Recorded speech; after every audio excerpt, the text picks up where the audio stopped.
Assalamualaikum warahmatullahi wabarakatuh. Perkenalkan, nama saya Yani Suprapti, guru di SD Negeri Pagutan, Kecamatan Arjosari, calon guru penggerak Angkatan 5 dari Kabupaten Pacitan. Pada kesempatan kali ini, perkenankan saya menyampaikan aksi nyata implementasi dan berbagi pemahaman konsep budaya positif. Terima kasih saya ucapkan atas bimbingan dan dukungan dari Bapak Marudut Sidebang selaku fasilitator, Ibu Ani Fitriani selaku pengajar praktik, dan Ibu Rumanti Widiasuti sebagai kepala sekolah, serta rekan-rekan guru SD Negeri Pagutan. Berikut ini adalah aksi nyata implementasi dan berbagi pemahaman konsep budaya positif yang saya laksanakan di SD Negeri Pagutan. Assalamualaikum warahmatullahi wabarakatuh. Waalaikumsalam warahmatullahi wabarakatuh. Pertama, marilah kita mengucapkan puji syukur kehadirat Allah Subhanahu wa Ta'ala yang telah melimpahkan taufik, hidayah serta inayahnya kepada kita semua, yang pada hari ini kita semua dapat berkumpul di sini dalam acara pengibasan materi budaya positif dengan tiada suatu halangan apapun. Salawat serta salam semoga tetap tercurahkan kepada junjungan kita Nabi Agung Muhammad Sallallahu Alaihi Wasallam yang telah membawa kita dari alam kegelapan menuju alam yang terang benderang dengan lantaran agama Islam. Bapak Ibu yang kami hormati, perkenanlah saya berdiri di sini sebagai moderator dalam rangka kegiatan pengibasan berbagi praktik baik, menyebarkan pemahaman dan pengalaman penerapan budaya positif. Untuk memulai acara kegiatan pada siang hari ini, marilah kita awali dengan bacaan basmalah. Kami katakan Bismillahirrahmanirrahim. Bapak Ibu yang kami hormati, selanjutnya acaranya pengibasan yang akan disampaikan oleh Ibu Yani Suprapti SPDSD. Waktu dan tempat saya persilahkan.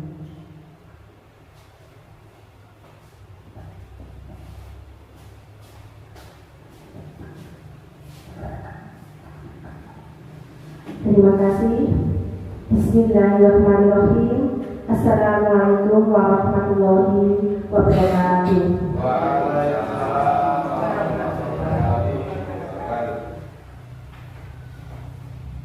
Alhamdulillah, pada siang hari ini kita masih diberikan kesehatan, keselamatan, hidayah, sehingga masih dapat berkumpul dalam kegiatan berbagi praktik baik, menyebarkan pemahaman dan pengalaman penerapan budaya positif.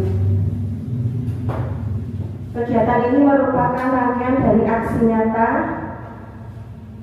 yang telah saya laksanakan pada minggu kemarin.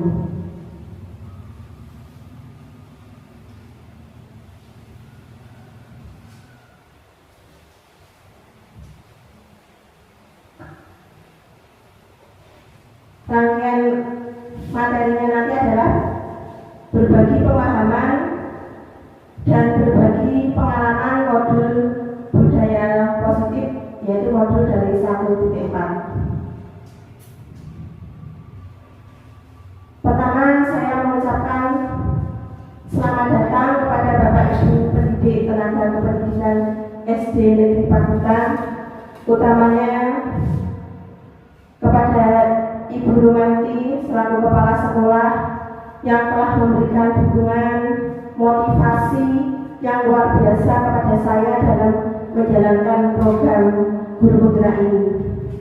Dan tak lupa juga kepada teman-teman Bapak Ibu guru lainnya yang ikut mendukung dan berpartisipasi dalam kegiatan tugas-tugas saya sebagai guru penggerak dari SD Negeri Pagutan ini. Untuk memulai materi, ada beberapa pertanyaan pemantik. Saya ingin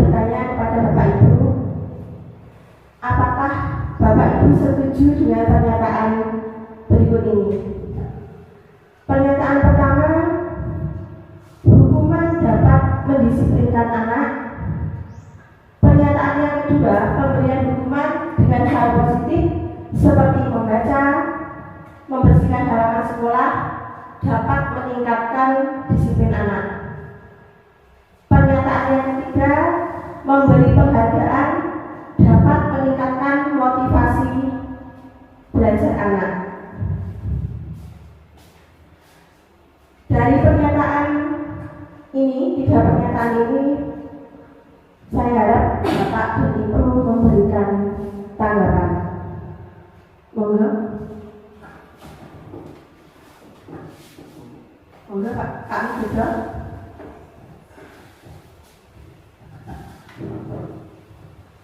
Assalamualaikum warahmatullahi wabarakatuh. Waalaikumsalam warahmatullahi wabarakatuh. Terima kasih waktu yang diberikan kepada saya. Saya ingin menjawab tentang atau soal nomor 1, yaitu hukuman dapat mendisiplinkan anak.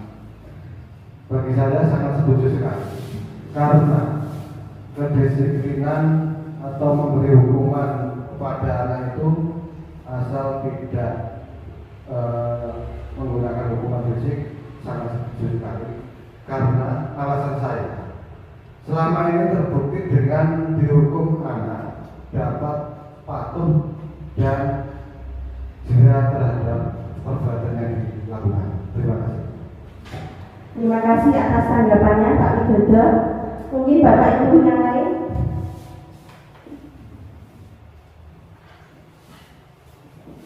Monggo, Bu Wati. Terima kasih waktu yang diberikan kepada saya. Dengan pernyataan tersebut saya setuju, karena pemberian hukuman dengan hal positif dapat memberikan motivasi kepada siswa agar lebih disiplin terhadap segala peraturan yang diterapkan di sekolah. Terima kasih. Terima kasih. Jadi kalau menurut Pak Widodo dan Bu Wati ini harus serupa ya, setuju dengan hukuman asal tidak berupa hukuman fisik dan berupa hukuman yang positif. Mungkin ada pendapat lainnya? Ini boleh, Mbak Yeni, enggak? Saya setuju karena memberi penghargaan dapat memotivasi belajar anak. Terima kasih. Ya, ini terkait yang ditanggapi oleh Mbak Yeni adalah memberi penghargaan dapat meningkatkan motivasi belajar anak. Ya, terima kasih atas tanggapannya. Ini tentang hukuman dan penghargaan. Baiklah Bapak Ibu, memasuki materi. Itu tadi dari pernyataan pemantik ya, untuk masuk ke materi. Yang akan kita bahas dalam kegiatan ini adalah ada 6 poin, ada 6 topik utama dalam modul budaya positif. Yang pertama tentang teori disiplin positif dan nilai-nilai kebajikan universal. Yang kedua, teori motivasi, hukuman dan penghargaan, restitusi. Materi yang ketiga, kebutuhan dasar manusia.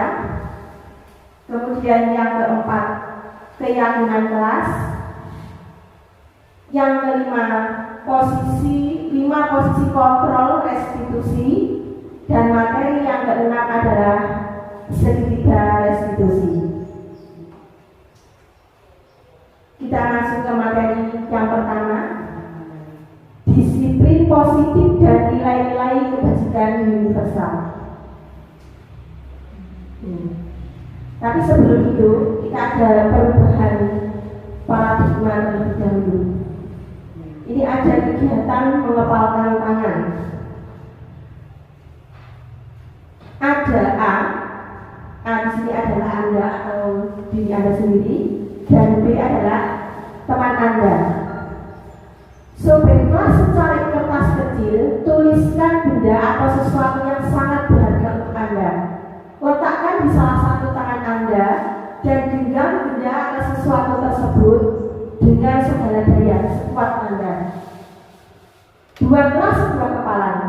Kemudian teman Anda mencoba dengan sekuat tenaga juga dengan berbagai cara meminta Anda untuk memberikan benda tersebut, membujuk, mengancam, menghardik, merayu, bahkan menyuap, diiming-imingi dengan imbalan agar mau membuka kepalan tangan Anda.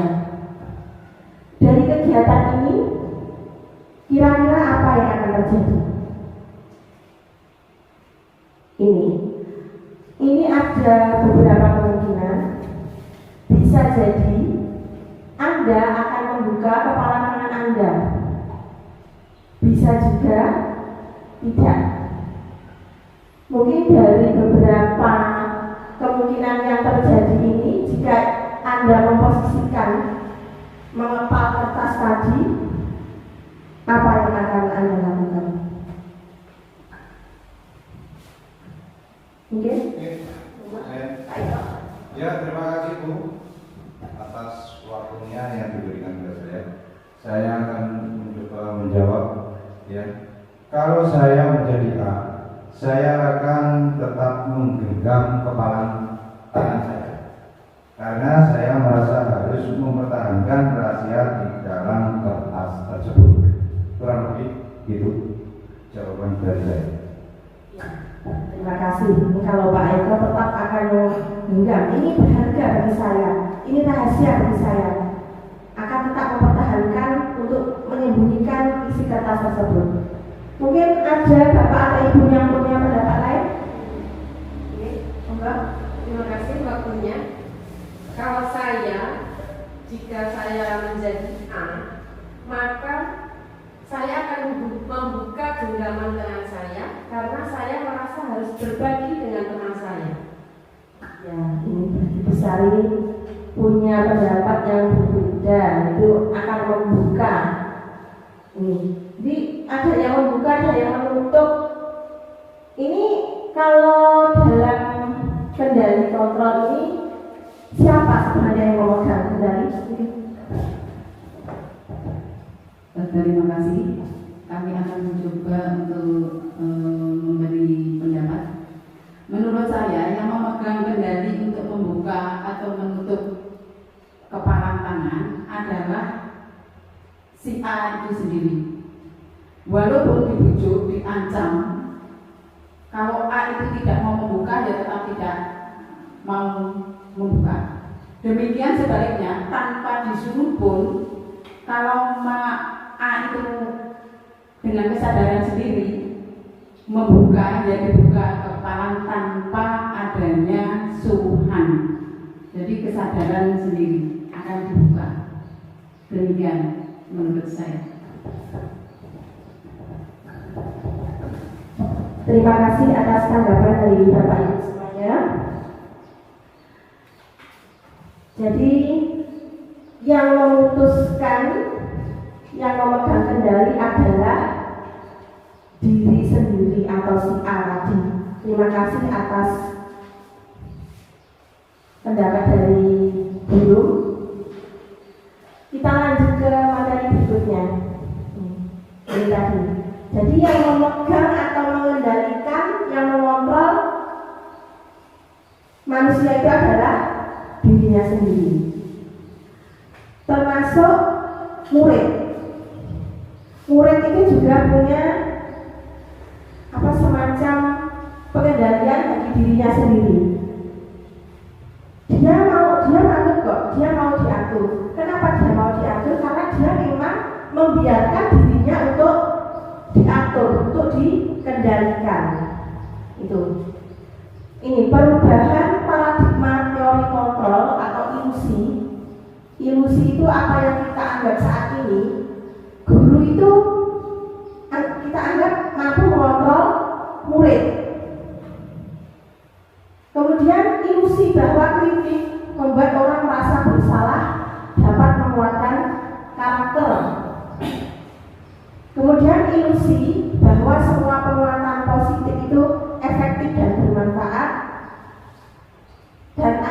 bahwa orang dewasa itu memiliki hak untuk memaksa. Kita masuk ke teori yang pertama dulu. Guru mengontrol murid.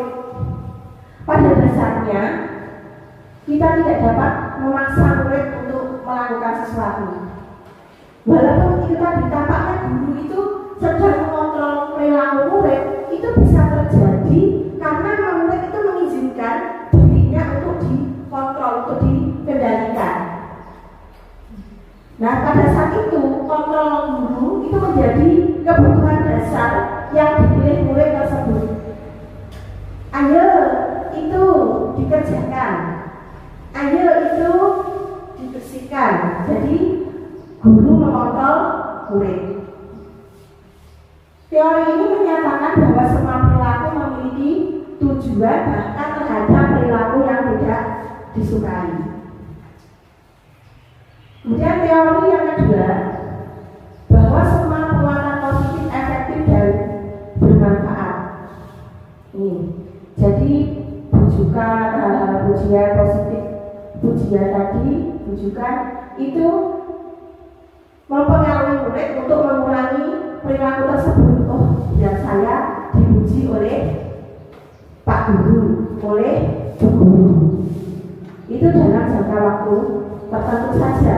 Kemungkinan murid tersebut lama-lama menyadari dan mencoba menolak bujukan tersebut dan menjadi tergantung pada pendapat sang guru untuk berusaha. Misalnya, kalau ini tadi dipuji, saya biar dipuji oleh Pak Guru tadi motivasinya. Itu hanya pada efektif pada jangka yang pendek. Kemudian teori yang ketiga, kritik membuat orang merasa bersalah dapat menguatkan karakter. Ini kritik dan rasa bersalah mengontrol murid pada identitas gagal. Jadi membuat rasa bersalah itu. Nah, ini tadi pasti perbuatan kamu itu kalau di kelas selalu tidak mau diam, akhirnya ini potnya jatuh, toh ini rusak kan akhirnya. Nah, ini membuat anak itu menjadi merasa bersalah. Jadi dia merasa dirinya itu gagal. Ini ilusi atau anggapan yang kita pandangan kita selama ini. Walaupun itu cukup halus untuk menyampaikan pesan negatif, lama-lama anak itu dia itu merasa dirinya itu tidak sesuai dengan harapan kriterianya guru.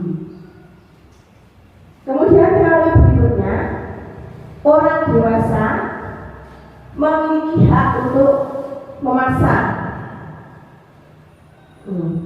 Jadi anggapan selama ini kita itu bisa membuat murid-murid itu melakukan sesuatu sesuai apa yang kita anjurkan, kita paksakan.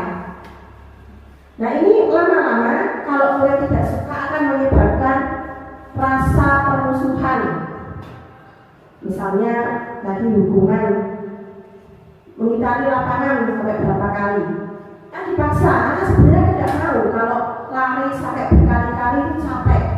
Nah, lama-lama anak itu akan timbul rasa benci kepada gurunya tersebut.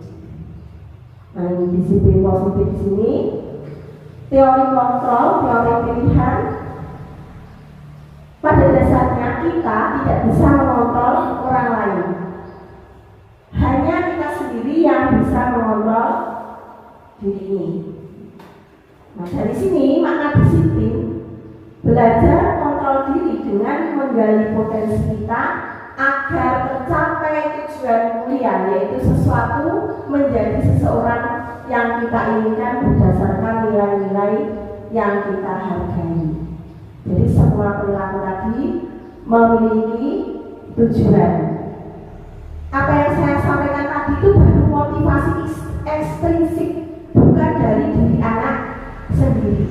Itu yang selama ini kita lakukan dan kita diharapkan dapat merubah paradigma tersebut untuk menjadi anak-anak itu bisa memiliki motivasi intrinsik. Nah, ini motivasi intrinsik ini menghindari hukuman tadi, mendapatkan imbalan, diarahkan untuk menghargai diri sendiri, memiliki motivasi intrinsik dengan dasar-dasar nilai-nilai kebajikan yang akan kita rangkum dalam keyakinan kelas. Ini tentang nilai-nilai kebajikan, yaitu sifat-sifat positif manusia yang merupakan tujuan mulia yang ingin dicapai oleh setiap individu. Nilai-nilai tersebut bersifat universal dan lintas bahasa, suku, bangsa, agama maupun latar belakang. Setiap perilaku atau perbuatan memiliki suatu tujuan. Jadi orang, entah itu anak-anak, entah itu orang dewasa, orang tua, semuanya itu berperilaku karena punya tujuan. Dengan menaikkan nilai-nilai kebajikan yang diyakini seseorang, maka motivasi intrinsiknya akan terbangun, sehingga menggerakkan motivasi dari dalam untuk dapat mencapai tujuan mulia yang diinginkan. Nilai-nilai kebajikan yang ingin dicapai oleh setiap anak Indonesia adalah profil pelajar Pancasila. Sudah tidak asing lagi bagi kita. Yang pertama ada 6 elemen ya. Yang pertama beriman, bertakwa kepada Tuhan Yang Maha Esa dan berakhlak mulia, mandiri, bernalar kritis, berkebinekaan global, bergotong royong dan kreatif. Jadi nilai-nilai kebajikan ini setiap lembaga berbeda-beda, tapi kita lembaga pendidikan yang kita gabungkan saat ini adalah nilai kebajikan dari profil pelajar Pancasila.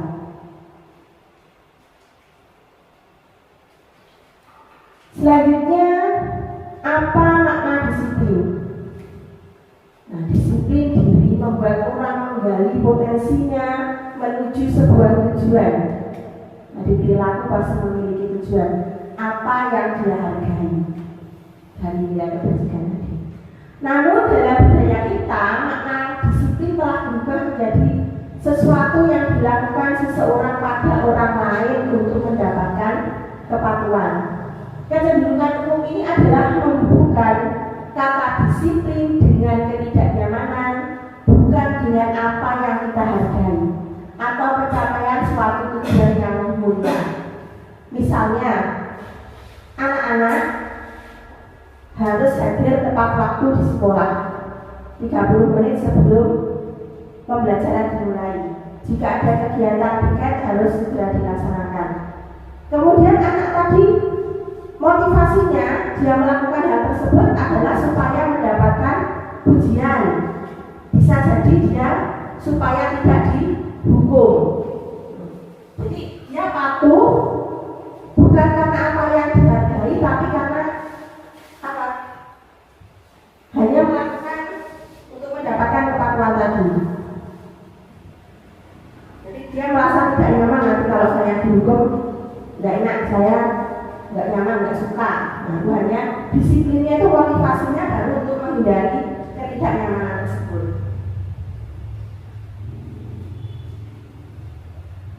Tujuan dari disiplin positif adalah menanamkan motivasi yang ketiga pada murid-murid, yaitu motivasi intrinsik tadi, menjadi orang yang mereka inginkan, menghargai diri sendiri dengan nilai-nilai yang mereka percaya, sehingga setelah memiliki motivasi intrinsik akan berdampak jangka panjang. Itu harapan dan tujuannya. Motivasi tidak akan terpengaruh adanya hukuman atau hadiah, karena mereka akan tetap berperilaku berdasarkan nilai-nilai kebajikan, karena mereka ingin menjadi orang yang menjunjung tinggi nilai-nilai yang menghargai mereka atau mencapai suatu tujuan mulia. Jadi ada suatu kebanggaan, oh ternyata saya bisa untuk berangkat pagi, karena kalau saya berangkat pagi saya di jalan tidak tergesa-gesa, sampai di sekolah saya tidak berkeringat dan gerah, tidak nyaman untuk mengikuti pelajaran. Itu sudah termasuk motivasi dari dirinya sendiri. Itu tujuan dari disiplin positif yang akan saya sampaikan ini. tujuan kita adalah menciptakan anak-anak yang memiliki disiplin diri sehingga mereka bisa berperilaku dengan mengacu pada nilai-nilai kebajikan universal dan memiliki motivasi intrinsik bukan ekstrinsik. Belajar tentang disiplin positif tidak harus dengan memberikan hukuman, justru itu adalah salah satu alternatif terakhir dan bila perlu tidak digunakan sama sekali. Baiklah Bapak Ibu, sekarang kita masuk ke materi yang kedua tentang teori motivasi, hukuman, dan penghargaan, kemudian restitusi. Teori motivasi perilaku manusia itu ada dua, motivasi eksternal dan motivasi internal. Yang eksternal yaitu menghindari ketidaknyamanan, hukuman, apa yang akan terjadi apabila saya tidak melakukannya. Kemudian itu untuk menghindari hukuman. Yang kedua, untuk mendapatkan imbalan dari orang lain atau institusi. Jadi apa yang akan saya dapatkan apabila saya melakukannya, itu masih motivasi eksternal, bukan dari kesadaran dari diri sendiri. Nah, yang ketiga, ini tujuan dari disiplin positif ini, motivasi yang ketiga yaitu untuk menghargai diri sendiri. Saya akan menjadi orang yang seperti apa apabila saya melakukannya. Ini yang diharapkan dari tujuan disiplin positif.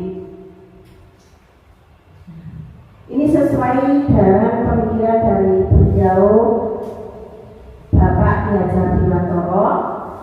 Menurut beliau, merdeka itu artinya tidak hanya terlepas dari perintah, akan tetapi juga cakap buat pemerintah dirinya sendiri. Makna dari kata ini, jadi bukan kita itu hanya tidak diperintah, terlepas dari perintah tadi, tapi kita juga bisa untuk memerintah dirinya sendiri, mengendalikan dirinya sendiri. Bukan karena takut dihukum dan bukan juga karena iming-iming akan mendapat hadiah. Jadi murni bisa memerintah dirinya sendiri mau berbuat apa itu karena kemauan dari diri sendiri dengan dasar dari nilai-nilai kebajikan tadi. Kita akan membahas tentang penghargaan dan hukuman. Ini yang sangat saya dari berjauh dari paradigma kita selama ini seperti apa yang telah disampaikan oleh Bapak tadi. Kita sudah tidak asing lagi dengan penghargaan dan hukuman. Misalnya, nanti siapa yang dapat menghafalkan perkalian pulang terlebih dahulu, atau nanti dapat pin bintang paling banyak jika mengerjakan dengan benar. Ini penghargaan. Ternyata penghargaan atau hukuman tadi memiliki pengaruh dalam jangka yang pendek saja. Karena beliau termasuk dari motivasi intrinsik tadi. Dalam jangka panjang, lama-lama anak itu bosan. Nanti nggak hafal, saya juga tetap dipulangkan kok. Cuma dapat pin bintang saja ya sudah, saya nggak dapat nggak apa-apa. Mungkin dalam jangka pendek bisa, tapi untuk jangka panjang belum. Kemudian penghargaan menghukum atau dihukum oleh penghargaan. Bisa jadi penghargaan yang diberikan kepada salah satu murid itu membuat murid yang lain itu merasa gagal. Dia lagi yang dapat hadiah. Saya nggak pernah dapat. Saya kok bodoh ya. Saya kok nggak bisa ya. Kok dia terus yang pintar. Nah, dari situ ini ada hasil riset itu mengatakan bahwa penghargaan itu juga menghukum bagi anak-anak lain yang tidak dapat penghargaan. Kemudian penghargaan mengurangi ketepatan dari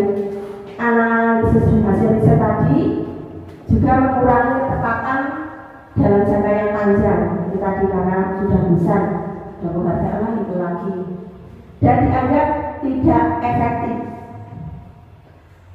Kemudian penghargaan merusak hubungan. Kenapa merusak hubungan? Itu tadi biasanya karena yang dapat penghargaan dan tidak itu lebih banyak yang tidak dapat, sehingga terkadang hubungan antar teman itu menjadi renggang.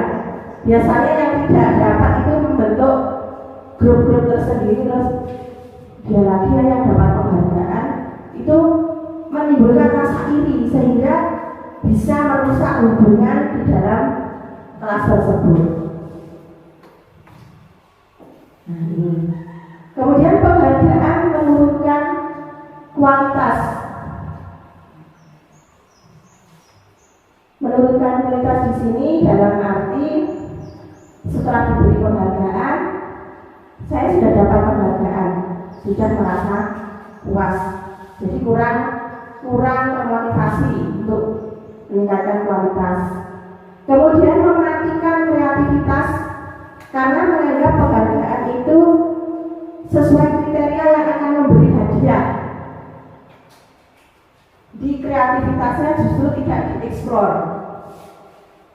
Penghargaan mengurangi motivasi intrinsik karena tujuan dia untuk melakukan disiplin budaya positif tadi adalah mendapatkan penghargaan, jadi mengurangi motivasi intrinsik.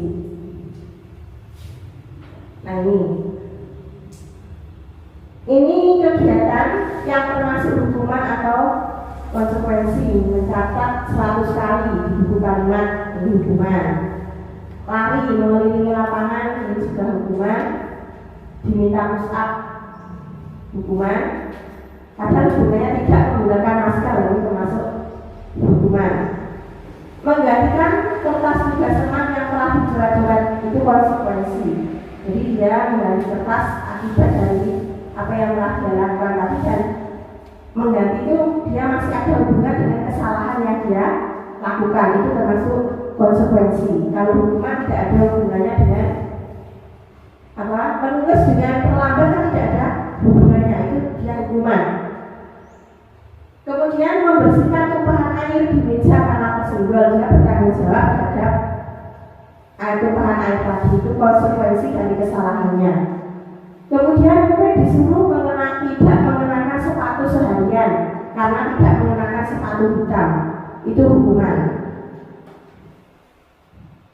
Kemudian lari mengelilingi lapangan basket 2 kali karena terlambat 10 menit karena ini pelajaran PJOK, itu termasuk konsekuensi.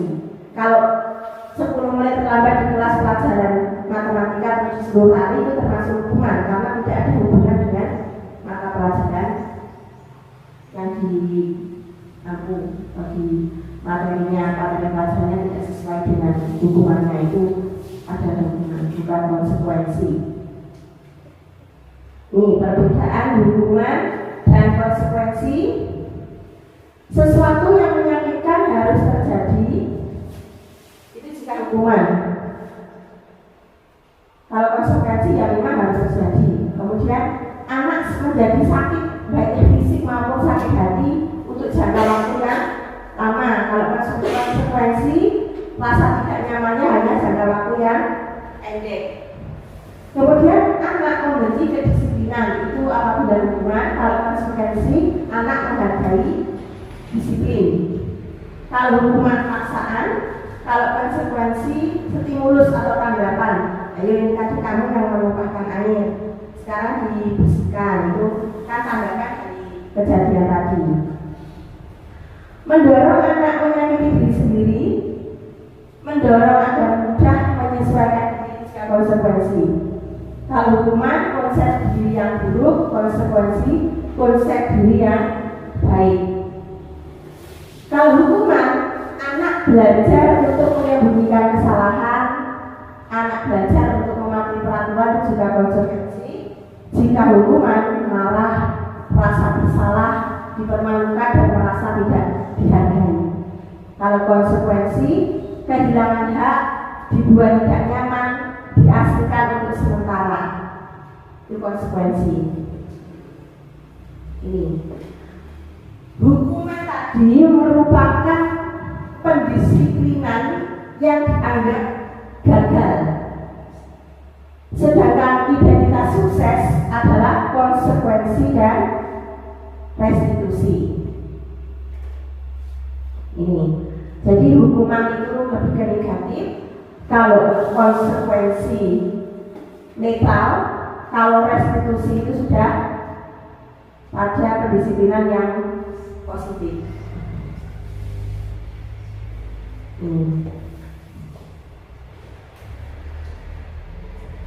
Nah, bila kita melihat bagian di atas tadi, kata disiplin tanpa kata positif di belakang itu sebenarnya sudah merupakan identitas sukses, dan hukuman merupakan identitas gagal.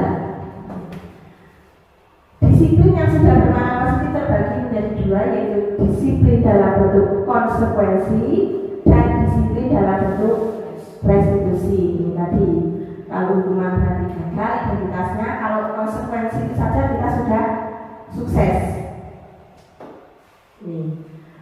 Belajar tentang disiplin positif tidak harus dengan memberi hukuman, justru itu adalah salah satu alternatif terakhir dan bila perlu tidak digunakan sama sekali. Tadi kita membahas restitusi. Sebenarnya restitusi itu apa? Menciptakan kondisi bagi murid untuk memperbaiki kesalahan mereka, sehingga mereka setelah berbuat salah bisa kembali ke kelompoknya dengan karakter yang lebih kuat. Restitusi juga merupakan proses kolaboratif, jadi anak ini diajak kerjasama, mengajarkan murid untuk mencari solusi dari masalah mereka. Jadi restitusi itu solusi untuk mengatasi masalah. Membantu murid berpikir tentang orang seperti apa yang mereka ingin menjadi, seperti apa mereka ini, dan bagaimana harus memperlakukan orang lain. Ini pendapat dari Hussein 2004. Ini 9 ciri-ciri restitusi. Bukan untuk menebus kesalahan, namun untuk belajar dari kesalahan, memperbaiki hubungan, kemudian tawaran, ditawarkan untuk mengatasi solusi yang ditawarkan, bukan untuk paksaan. Menuntun untuk melihat ke dalam dirinya, mengoreksi diri sendiri, mencari kebutuhan dasar apa loh dari tindakan tadi yang ingin dia penuhi. Kemudian restitusi itu adalah cara yang paling baik, karena fokus pada karakter bukan tindakan yang ingin dikuatkan dan nilai-nilai kebajikan pada anak tersebut.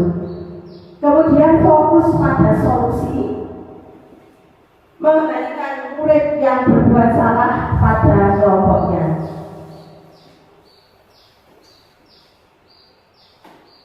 Kemudian kebutuhan dasar manusia yang mendasari perilaku dari setiap manusia tadi. Kebutuhan dasar manusia itu ada 5. Yang bertahan hidup ini sudah tidak asing lagi bagi kita orang Jawa, ini sandang, pangan, papan.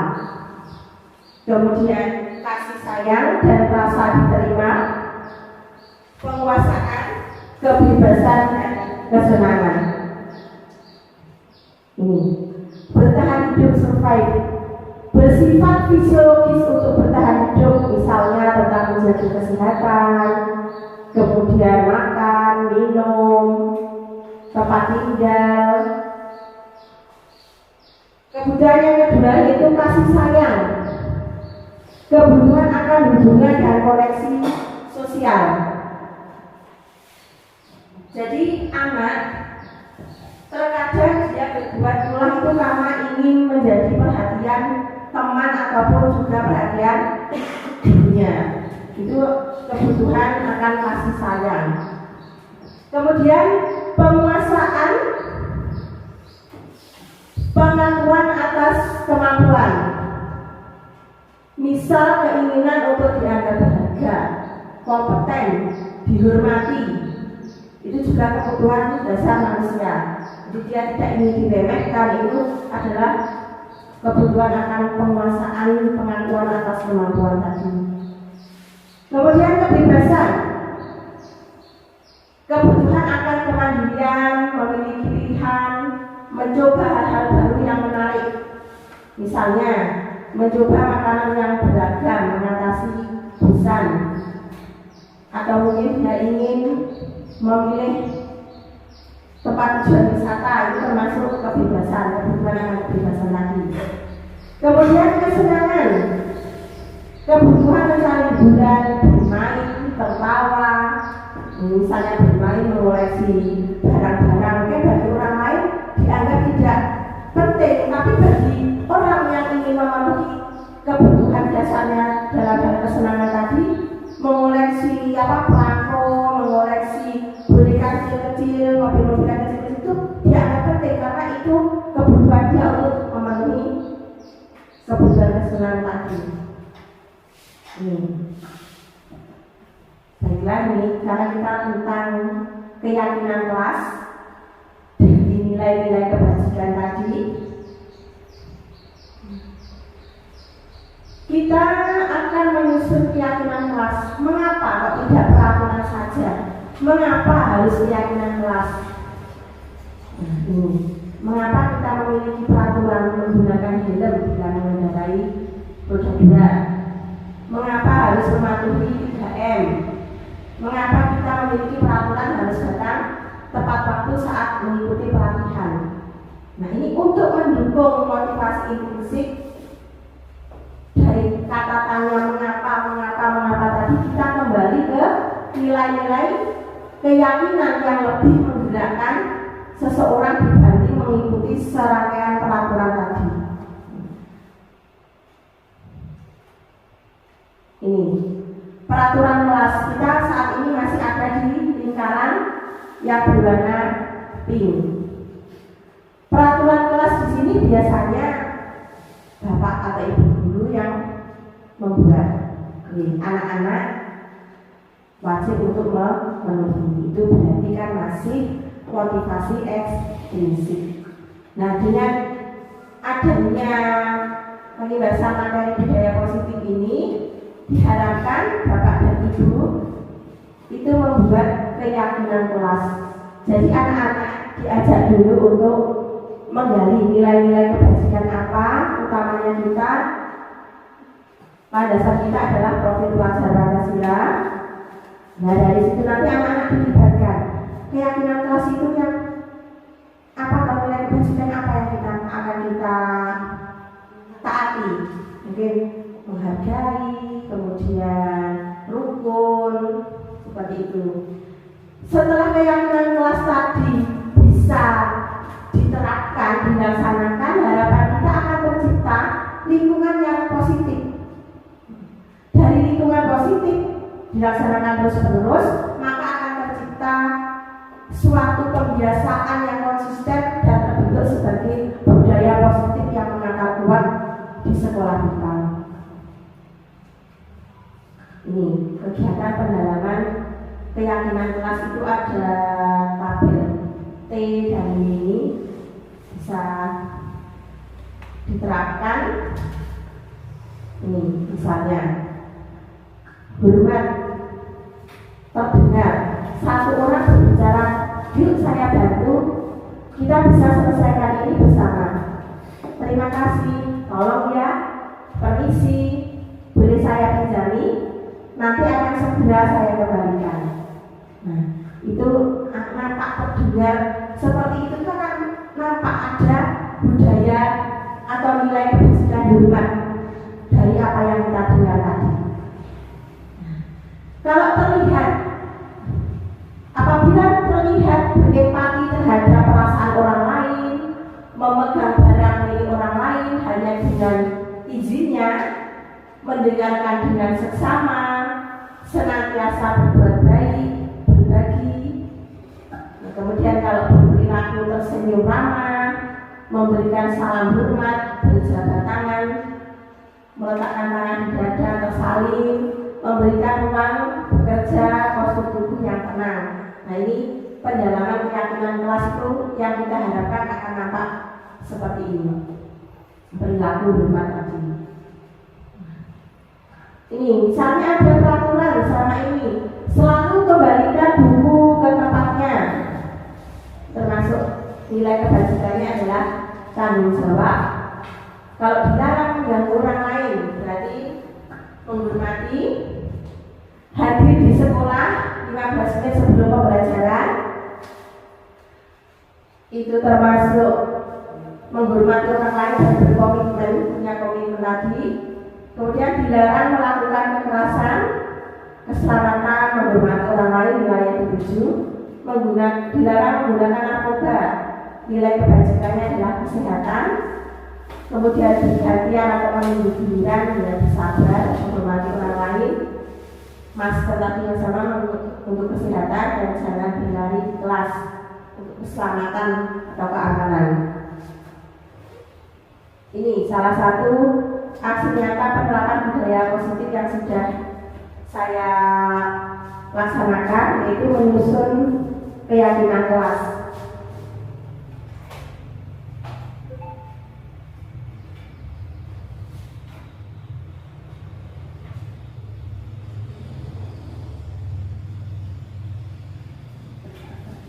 Menyusun keyakinan kelas.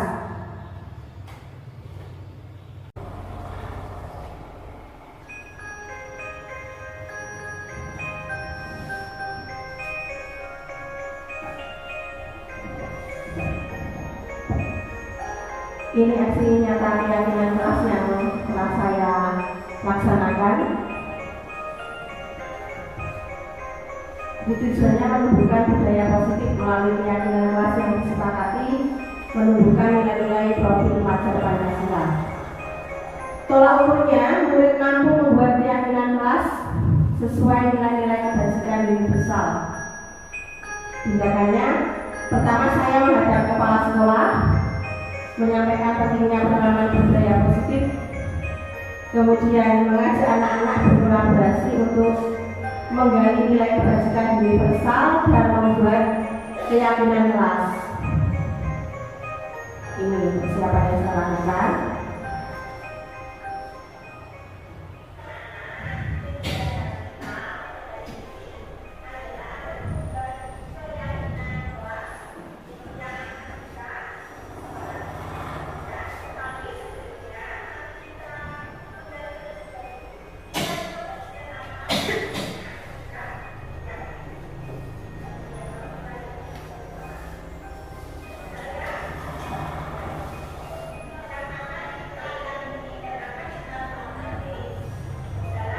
Ini akan saya libatkan untuk membuat keyakinan kelas.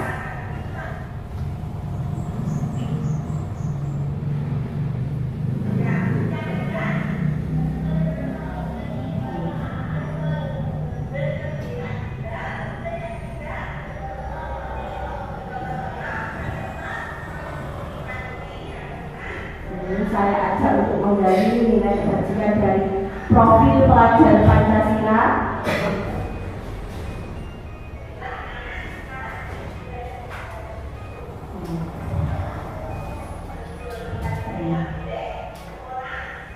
Ini proses yang kami lakukan bersama anak-anak kelas 5.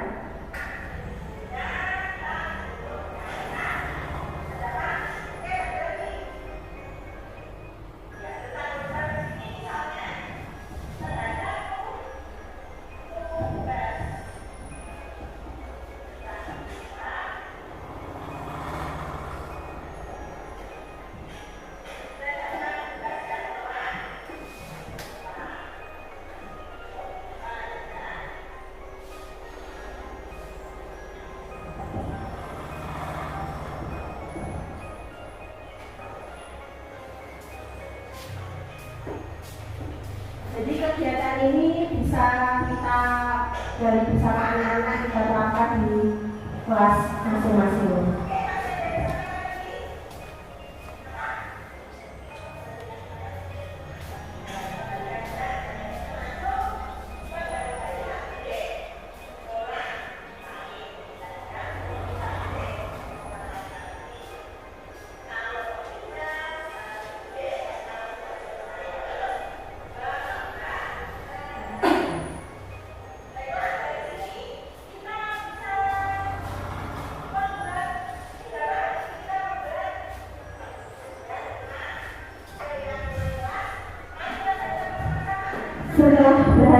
menyusun poin-poin pada keyakinan kelas ini, anak kita motivasi untuk melaksanakan apa yang telah disepakati tadi. Saat mereka melanggar, akan dikaitkan dengan nilai kebajikan apa yang telah disepakati tadi. Ini pembiasaan saya terangkan lagi, baik pembelajaran maupun kegiatan di lingkungan sekolah. Kemudian melakukan refleksi dari budaya positif, pembelajaran dan gagasan serta perubahan positif dari kegiatan penerapan budaya positif, termasuk testimoni dari anak-anak.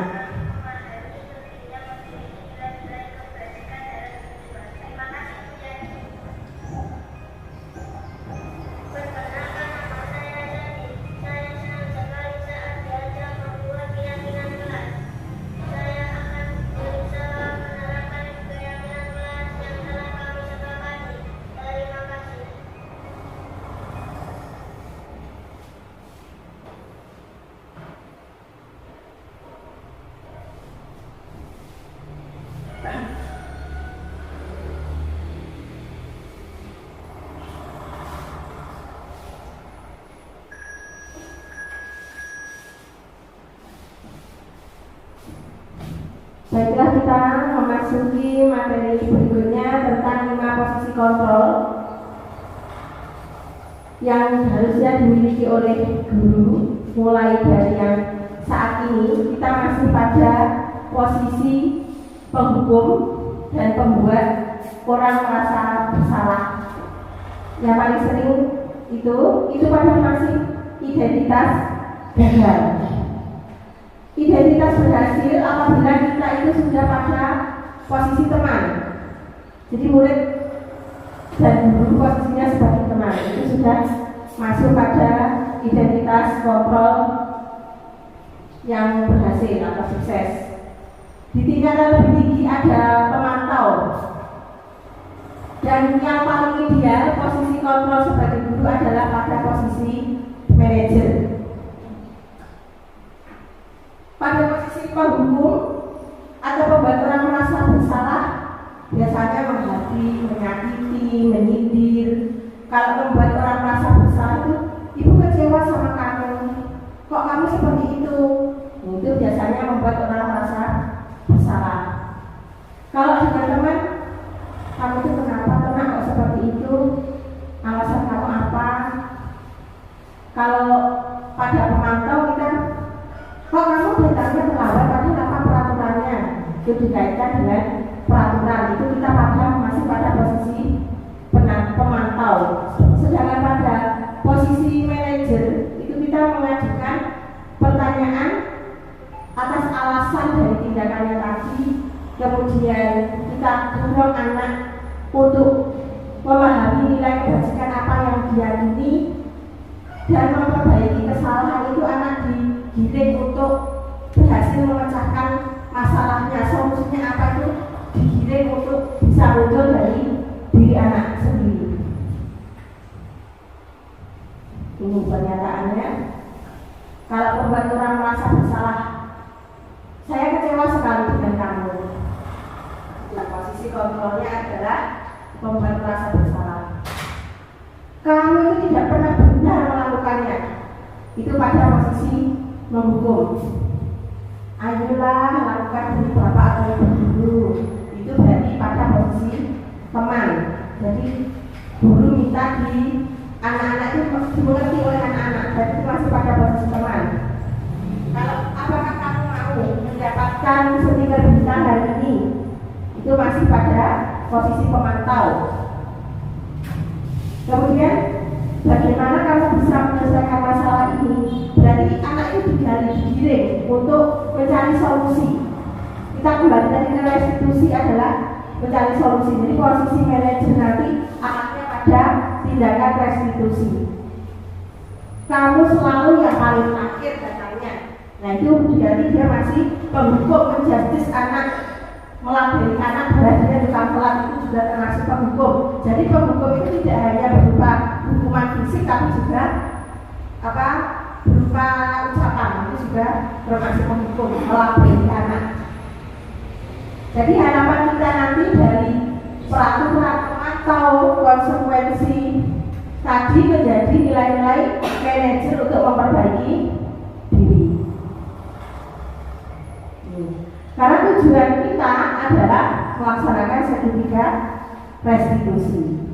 Ini yang menjadi dasar adalah menstabilkan identitas, kemudian validasi kebutuhan tadi, kebutuhan agama tadi, kemudian menanyakan keyakinan terhadap nilai-nilai kebajikan yang kita yakini dari segitiga restitusi ini. Pada kegiatan menstabilkan identitas ini adalah kegiatan atau usaha untuk membuat anak yang merasa gagal karena bersalah tadi menjadi positif terhadap dirinya. Jadi guru itu menanamkan pada anak bahwa berbuat salah itu adalah hal yang manusiawi. Entah anak-anak, entah orang dewasa, salah itu adalah manusiawi. Jadi anak itu tidak minder karena dia salah. Tidak ada manusia yang sempurna. Bahkan Pak Guru atau Bu Guru juga pernah berbuat salah. Bisa guru berkata, kita pasti bisa menyelesaikan masalah ini. Bapak Ibu tidak tertarik untuk mencari siapa yang benar, siapa yang salah, tapi Bapak atau Ibu lebih tertarik untuk menyelesaikan masalah. Kalau kamu menyalahkan diri terus-menerus, apakah kamu bersikap baik pada dirimu sendiri? Ya, itu termasuk menghukum diri sendiri. Selanjutnya, langkah yang kedua adalah validasi kebutuhan. Kebutuhan apa yang ingin dipenuhi anak ketika dia melakukan kesalahan tadi? Kemarin praktek restitusi itu ada anak yang mengurung temannya di hujan. Ternyata dia itu hanya iseng dan senang melihat temannya ketakutan menangis itu. Berarti kebutuhan yang ingin dia penuhi adalah kebutuhan akan kesenangan lagi. Kemudian setelah ditanyakan alasan, guru bisa juga berkata, kamu bisa saja melakukan hal yang lebih dulu, tapi kamu tidak melakukannya kan? Apa yang penting bagi kamu? Apakah ada cara lain untuk memenuhi kebutuhan kamu tadi tanpa harus mengurung temanmu? Mungkin temannya diajak bermain. Itu validasi kebutuhan. Karena pada dasarnya setiap tindakan manusia tadi tujuannya adalah memenuhi kebutuhan dasar, yaitu kekuasaan, kebebasan, kasih sayang, kesenangan dan bertahan hidup. Ini. Kemudian yang ketiga, langkah ketiga adalah menanyakan keyakinan. Guru berkata, kamu sudah melakukan itu. Sebenarnya kita kemarin kan sudah membuat kesepakatan kelas, kita harus hidup rukun. Kenapa kamu masih bertengkar? Seperti itu. Jadi anak dikirim nilai apa yang kamu langgar tadi. Misalnya dia merebut makanan teman, anak dikirim, dia berusaha tidak menghargai milik teman. Padahal tadi sudah membuat keyakinan kelas seperti itu.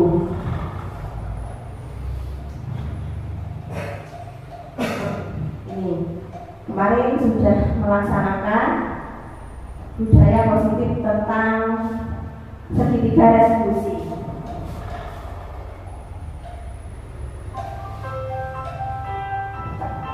Ini langsung ke kegiatannya saja. Jadi harapannya restitusi itu mengembalikan kondisi murid, memperbaiki kesalahan mereka, sehingga kembali ke kelompok itu dengan karakter yang lebih baik. Mereka memiliki tujuan, disiplin positif dan memilihkan dirinya dari berbuat salah. Itu tadi 3 tahapannya.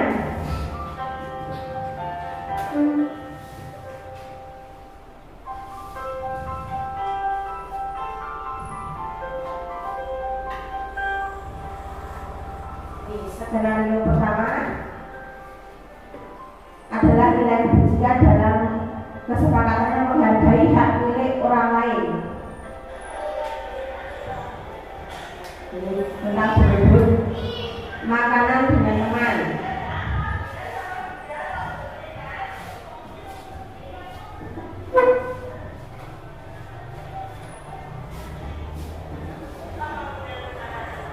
Ternyata dia merebut makanan teman tadi setelah dilaksanakan restitusi karena dia tidak bawa bekal uang, tidak bawa bekal makanan, dan juga di rumah tidak sarapan.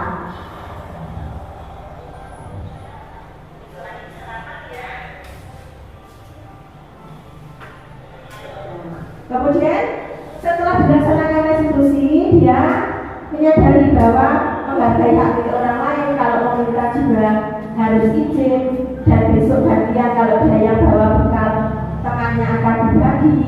Dari situ dulu tidak langsung menghukum dia, karena setelah diselidiki dia itu tidak punya bekal atau bawa uang dari rumah dan tidak sarapan lagi.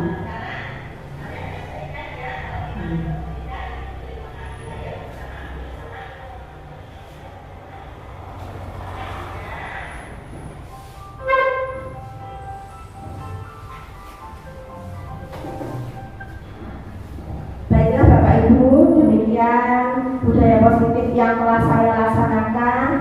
Dan pada kegiatan ini saya berbagi pengalaman dan berbagi pemahaman tentang materi budaya positif. Mungkin dari apa yang saya sampaikan ini tadi masih ada pertanyaan dari Bapak atau Ibu? Monggo.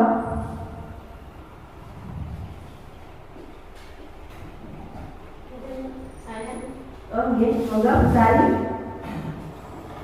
Saya akan mau terima kasih waktunya. Ini yang menjadi pertanyaan saya. Dari teori yang Bu Yani sampaikan tadi mengenai pemberian penghargaan dan hukuman yang tidak boleh dilakukan, itu apa artinya sama sekali tidak boleh dilakukan? Padahal pengalaman yang selama ini saya lakukan dan saya peroleh itu bahwa penghargaan dan hukuman ampuh untuk mendisiplinkan siswa. Nah, ini bagaimana? Terima kasih. Apakah ya, hukuman atau penghargaan itu tidak boleh sama sekali? dilakukan sama sekali. Padahal selama ini kan kita, saya juga pernah melakukan hubungan untuk siswa itu disiplin. Ya ini sebenarnya. Terima kasih ya Bu sebelumnya atas pertanyaannya. Ini sebenarnya menghukum, memberi penghargaan itu tidak hanya dilakukan oleh Bu Sari sendiri atau Bapak Ibu guru yang lain. Ini sebenarnya sama nih, kita juga, saya pun juga pernah melakukan hukuman atau memberikan penghargaan kepada anak. Dalam hal ini bukan berarti kalau secara teori memang seharusnya tidak dilakukan, tapi kalau menurut pandangan saya pribadi pun itu kan posisi yang paling ideal, ya. Tidak paling ideal di sini sudah maksud saya dalam jangka panjang itu anak bisa termotivasi secara intrinsik. Kenapa di sini tadi kok tidak dianjurkan untuk melakukan itu? Karena hanya memiliki motivasi jangka pendek dan motivasi ekstrinsik. Kalau menurut saya sendiri memang itu boleh dilakukan, tapi hanya sekali-sekali saja karena ada unsur dampak jangka pendek. Padahal tujuan kita adalah memberi motivasi anak itu pada jangka yang panjang atau jangka yang lama. Itu berarti bukan berarti sama sekali tidak boleh, tapi itu tadi menempatkan pada situasinya. Kita sebagai guru memang posisi idealnya tidak dilakukan. Mungkin ada pertanyaan lagi?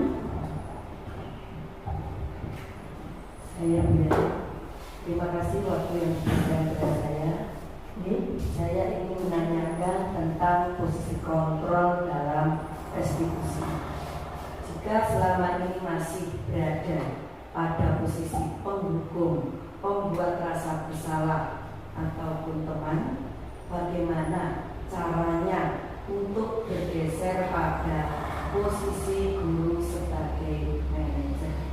Terima kasih. Terima kasih atas pertanyaannya ya Bu ya, pertanyaan yang sangat bagus. Bagaimana kalau kita selama ini masih pada posisi penghukum, pembuat rasa bersalah, dan teman tadi bergeser ke arah pemantau atau lebih tinggi lagi pada posisi manajer. Yang tadi kan kita sudah di awal sudah saya uraikan terlebih dahulu bahwa ini adalah perubahan paradigma. Apa yang kita yakini selama ini ternyata setelah diteliti lagi itu adalah salah. Pada teori motivasi, kita kalau sebagai 3 posisi tadi belum memberikan motivasi intrinsik kepada anak itu, kita pasti pada identitas gagal. Nah, upaya kita untuk melakukan memposisikan diri sebagai manajer tadi juga tidak instan, perlu waktu bertahap, sedikit-sedikit kita lakukan, paling tidak pada melaksanakan keyakinan kelas, menggali nilai-nilai kebajikan dulu. Kita mulai dulu dari hal-hal yang mendasar dulu, dan selanjutnya nanti kita lakukan pada tahap restitusi. Pada saat anak melakukan kesalahan, kita lakukan restitusi sehingga anak itu diberikan arahan bimbingan untuk mencari solusi, memperbaiki kesalahannya. Jadi pelan-pelan, karena ini memang teori baru dan merupakan perubahan paradigma baru. Mungkin itu yang dapat saya sampaikan untuk menjawab pertanyaan. Mungkin masih ada pertanyaan. Mohon izin mau ke belakang. Oh, oke, monggo Pak. Mungkin cukup? Ya, terima kasih. Saya kira apa yang saya sampaikan tentang penindasan materi budaya positif cukup sekian. Semoga apa yang saya sampaikan ini bermanfaat bagi Bapak Ibu semuanya. Apabila dalam penyampaian ada kurangnya, saya mohon maaf yang setulus-tulusnya. Saya kira cukup sekian. Wassalamualaikum warahmatullahi wabarakatuh. Waalaikumsalam warahmatullahi wabarakatuh.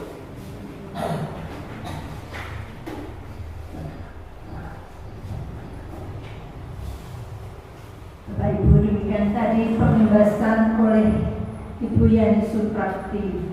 Semoga ilmu yang disampaikan bisa bermanfaat untuk kita semua. Amin.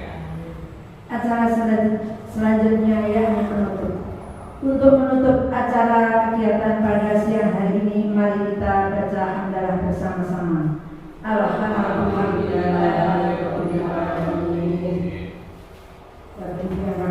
Demikian tadi acara penugasan.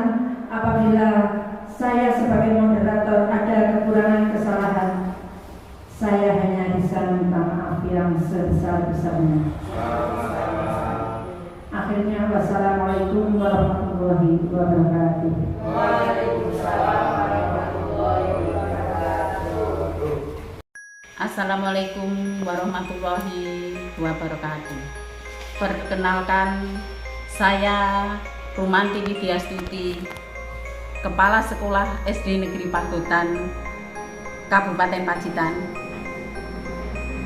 Saya bangga dan mendukung kegiatan yang dilakukan oleh Bu Yani Suprakti sebagai guru penggerak, dan semoga materi yang telah diberikan nanti bermanfaat dan meningkatkan motivasi dan kedisiplinan kepada siswa-siswi dan guru-guru atau teman sejawat, dan semoga nantinya bisa merubah dan menambah pengalaman bagi kita semua.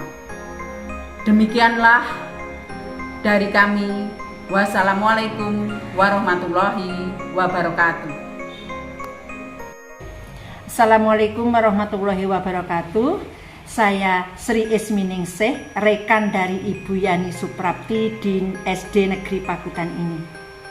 Menurut saya, pemaparan dari Ibu Yani Suprapti tadi dengan judul Budaya Positif sangat bagus karena bisa memotivasi kepada anak didik di sini supaya anak-anak itu bisa mandiri dalam jangka waktu yang sangat panjang.